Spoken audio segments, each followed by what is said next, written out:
In this video, we're gonna be focused on palms facing to the underhand raise. You're gonna be doing 1 rep of the palms facing and then 1 hand of the underhand raise. This is what not to do. We're not gonna be poking out. We're not gonna be under tucking and crouching. We're not gonna have our shoulders pulled up to our ears, okay? We wanna have a nice strong core, a nice strong stance. Your feet are gonna be shoulder width apart. You're gonna have a nice strong core. You're gonna have a neutral stance. So what that means is if you are like this, bring it in, tuck that pelvis. If you're like this, if you're over thrusting, bring it back. You wanna have a nice neutral stance, nice strong legs. You'll see me do in a lot of my videos is I never have my shoulders up here where I'm like overworking. We roll our shoulders back to the ground. Okay, see how I did that? Again, roll the shoulders back to the ground, and right here you should be able to feel that they're flexing. If you start twisting towards one side, we need to drop the ego, drop the weight, and slow down our form. Like I said, we're not gonna be hunched, we're not right here, we don't have our feet together. Our feet are nice and shoulder width apart, hip width apart if that's comfortable for you. You're gonna roll your shoulders back and down. What we're gonna do is we're gonna raise, palms facing, and then at the bottom, you're gonna switch and do an underhand.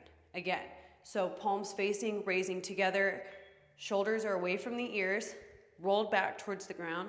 And notice how I'm not moving my elbows or like bending my elbows to do a bicep curl. We never wanna see this, okay? We never wanna see that swinging to get that momentum up. That means drop the weight and drop the ego. Now, if you're using resistance bands, that's fine.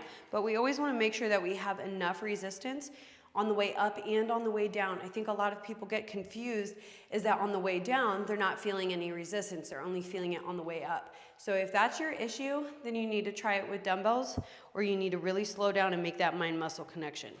Your stance might be a little closer together here to keep the resistance bands with resistance, but we still want to keep that same engagement, okay? I'm gonna switch my stance on this to keep the resistance all the way up and all the way down, okay? So you might have to stagger your stance.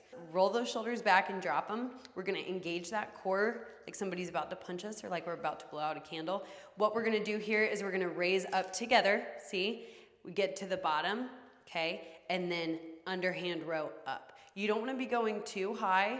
You don't wanna come all the way up here, okay? We want the range of motion from belly button to eye length. Bringing up, down, and back up. Keeping that constant resistance on those shoulders, okay? Breathing.